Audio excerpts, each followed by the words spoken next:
Teksa lajmi i mirë u shpërnda shpejt se besimtarët musliman do të kenë xhaminë e tyre të madhe dhe që do të nisë në fillim të muajit nëntor, pronarët e Truallit ku do të ndërtohet një pjesë e xhamisë janë kundër.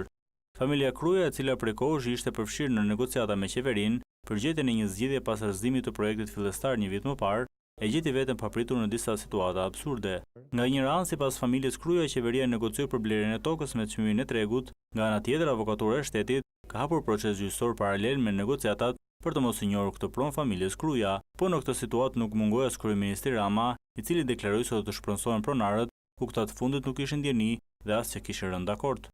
Familja Kruja pretendon që kjo vlerë e Truallit t'i shitet palës së interesuar ose të zhvillohet në bashkëpunim me palën e interesuar kundrejt një vlere të përkufizuar, tregu, e cila nuk të i kalon më shumë se 30% vlerën e një çmimi të apartamentit në zonën premium të Tiranës. Komuniteti musliman e gjeti veten në një pozitë të vështirë kur u detyrua të deklarojë se falenderon kryeministrin për zgjidhjen e një problemi të cilin nuk e kishte. Familja Kruja nuk është kundër ndërtimit të xhamisë, por kërkon shpronësim me çmimin e tregut të rreth 3000 metrave katror Truall, po deri ku shkuan negociatat me qeverinë shqiptare për këtë situatë. Përfaqësuesi i familjes Kruja shpjegon. Ne kemi negociuar dhe ka qenë pranuar mes palëve koncepti i shpërblimit me çmimin e tregut dhe mbasi diskutuam vlerën e çmimit të tregut,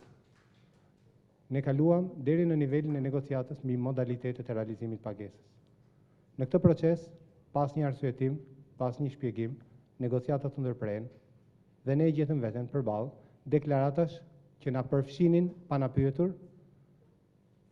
që na shpërblenin pa na prezantuar asnjë ide.